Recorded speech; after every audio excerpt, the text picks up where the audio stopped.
Hello guys, how are you? So today we are back with another video, and in this video we are going to I'm going to answer some questions that I have asked in that I got from Instagram. So recently I made a post on Instagram asking about the doubts that you have so that I can answer them and make a video about it. So right now I'm in India and in my home, so I'm just enjoying my vacation right now. So that's all about me. So let's get into it. So initially, I want to mention that scholarship applications have been started. So if there is anyone who are trying to get the scholarship, just go and apply for it. Okay, let's get into the first question. So the first question I have here is something that Indians doesn't know about Italians, and something that we feel weird about Italians.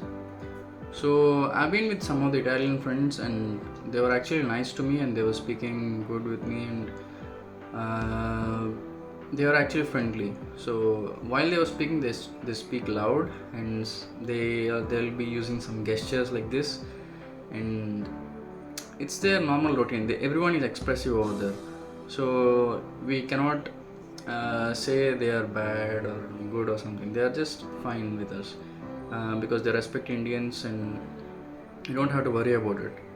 And most of them smoke. There are just randomly smoke everywhere. So the people who doesn't like to smoke or who avoid smoking, they'll feel a bit weird. And one more thing is they're going to eat sweet as a chocolate as their breakfast. So if we see their breakfast, their food habits, we feel a little bit weird. But even as Italians see, we eat a lot of spices in the breakfast. So even they'll feel weird about us. So it's nothing. It's like a to and fro, vice versa thing. So just leave about it. So let's move to the next question. Please make a vlog from traveling from India to Italy. So right now I'm in India, and I'll be traveling from India to Italy in the last week of September. So I'll be posting the video in first week of October. I'll show you how I travel. I mean, like how I choose the airlines and everything at a cheaper cost. So let's move to the next question. So someone asked me, is it worth studying in Italy? Okay. So yes, it is worth studying in Italy. I mean, compared to the other abroad countries that so many people are going, there you have to work for a part time and struggle and manage your time and study and having the homesickness and everything. So compared to the other countries to Italy, we have an advantage of getting a scholarship, and this scholarship is not, I cannot say it is sufficient or it's not sufficient, but it is enough for a student. So you can come here for study and then move out of the Italy to find a better opportunities. For example, in my case, I'm a mechanical engineer and I'm right now pursuing my autonomous vehicle engineering degree. So there are not much opportunities in Italy. So I'm planning to move maybe to Germany or Switzerland or something. So that where my degree actually is valued. So you just have to move out of the Italy for better options and opportunities, because it's not worthwhile, because the pay scale is less compared to the other countries that we go. So I suggest you to study here and then you can move and find better opportunities outside the Italy. So the next question is make a video with seniors about job scopes. Okay.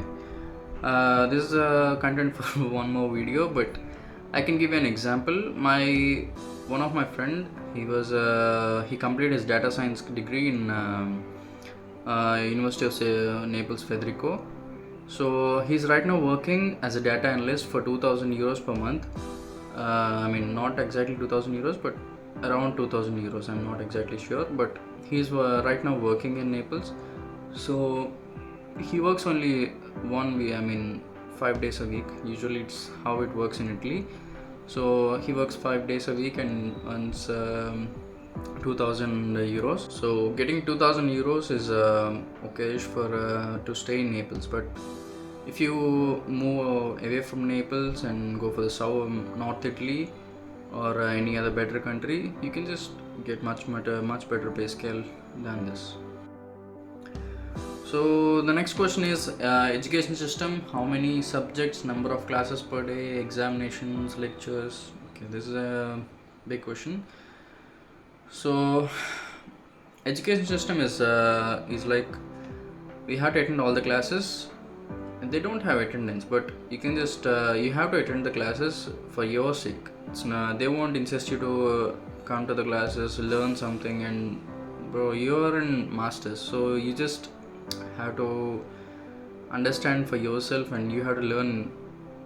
So if you attend the class or no, it depends on you.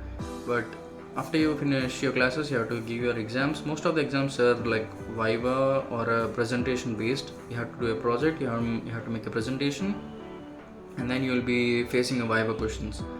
So this is how the exam patterns looks like. Only some questions or only some subjects will be like a written exam. Like they'll be giving some questions and then you have to answer the questions. So this is how the examinations will be conducted, and after all the examinations you have taken, you have to do a thesis and internship. I mean, it depends on the course. For me personally, for my course, it's both. We have to write a thesis and then we have to do an internship also. So after these two processes, we'll be getting the graduation. But some courses, if you write a thesis, it's fine, or if you do an internship, it's fine. So it depends on the course. And number of classes per day, it depends on the course. For example, in the first semester I had 5 subjects in the first semester. So I had three days per week. I mean, they managed it properly so that each subject has 4 hours in 1 week. So they just managed the timetable and they just kept the classes for 3 days per week. And one more thing is you'll be having 3 months of classes and the next 3 months for exams. So for example, our semester will be starting in September. So from September to December you will be having the classes, and then in the mid-December you have to give the exams. You have to start giving the exams from December till February. So you have time to study and give the exams. It's not like you have to it's not only once per semester. I mean, you can give a number of attempts to get a better mark and the best mark. So it's very comfortable to study. So better marks, better your profile. So just have to try for better marks. That's all. So in conclusion, I would say that education in Italy is not that hard coming part of the exams. It depends on the course. For my course, it has multiple domains. So our course is a little bit tough compared to some of the other courses. So it's fine. Okay, let's move to the next question. So in this question they were asking about the hostel pros and cons, types of hostels and locality. Okay, so I've been to all 3 types of hostels that were right now available in Naples, but there are 7 more hostels that that the management is providing right now, I guess. But I have been only to 3 of them, but all 3 were good. 2 of them were located near the city center, and the one I stay is in Pozzoli, which is far from the city center, but it is located in a very good place. I mean, it's close to the sea, it has good sceneries and everything. But the other 2 are the hostels are really good. They have the 24-hour AC service and everything. But for us, we suffered a lot in Pozzoli because there is a problem with our AC condition. So they said they'll be maintaining this month. So I hope they'll do it for the next summer.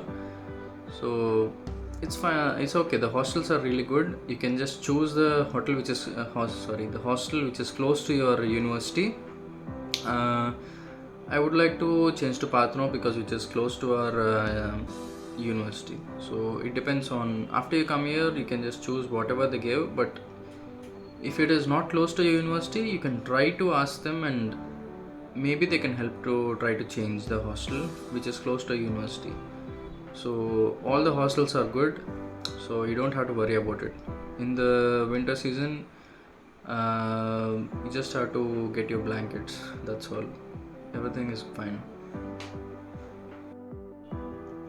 So the next question we have here is weather conditions in Naples. So the weather conditions are really good in Naples. As of my experience, I felt really good because from the September itself it will be cold. I mean it will be starting slowly, and in the December it will be peak. And through the November and December it will be peak. It will be like 0 degrees sometime, but it just you'll most of the houses have heaters in the room, heaters in their house, and one good blanket is enough, which is they will call it as a duvet, which is a comforter, basically a thick sheet, so it will be really easy and happy. But in the summers they are going to be very hard. You need an air conditioner because we live near the sea, so that even if it is hot, we'll be sweating a lot, so it's not happy to see us sweating. So the weather conditions are okay. We can predict the weather there. It's not like it just randomly rains and one day it's sunny, and it's not like that. We can just predict the weather and it's fine. So the next question that we have here is please tell me your experience during the visa process and visa interview.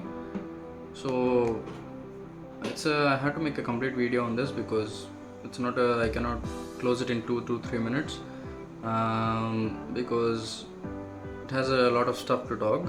But the main thing that you have to focus on is make sure your documents are proper, and each of your money documents, if your bank receipt or property value or whatever the document that you show, make sure it is properly assigned. If your parents are government employees, make sure you show their IT returns and form 16 or something. I don't remember properly, but form 16A I guess. So these are the documents that you have to properly show to the embassy, so that they'll be believing that even if you had some financial issues, your parents or your sponsor will be able to sustain you instead of you bothering yourself. So that's the whole point of the visa: your funds and your English proficiency in the interview. In the interview, just be make it a random conversation with someone, like a stranger. That's all. Don't be afraid about what if he thinks about if I say something wrong. Just don't care about it. Just go with whatever question he asks, even if it's a wrong information. Not about your academics should be proper. Even this questions about, for example, a question about your strengths, weakness, if he asks something related to this, say some random things. Don't be afraid of it, because if you say this to him, it doesn't mean you, because it's nothing. So just randomly talk to him, make it as a conversation, but never mumble your thoughts and everything. Just be relaxed and just give it. That's all I can say about the interview. So the last question that we have here is your first journey to Naples, your experience, complete detail, flight charges and all. Okay, I flew through Lufthansa from Visakhapatnam to Mumbai, and Mumbai to Frankfurt, and then Frankfurt to Naples. So I was in a rush to go to Naples because I got my visa late in October, so I just want to reach there fast, so like in a 1 week span. So I just booked the flight through an agency, so it costed me around 56,000, which is very expensive compared to the prices that if you book early, like before a month or 2 months. So for the first time it's fine because I was in a rush to apply for the scholarship and the document processes, because I was already late to the classes, because my classes have been started before a month.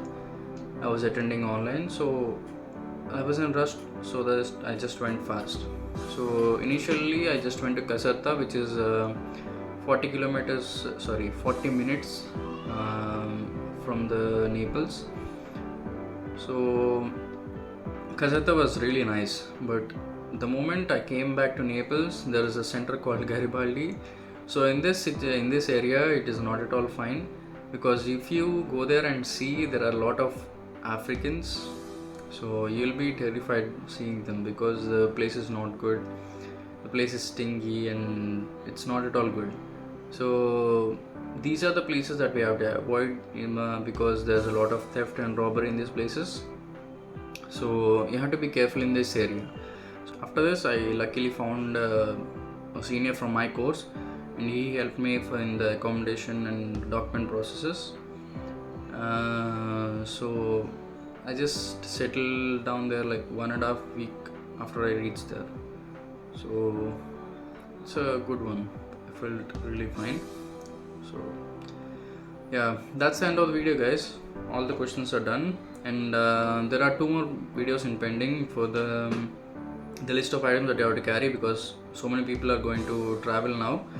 I'm going to make the video soon, like in 3-4 days or 1 week.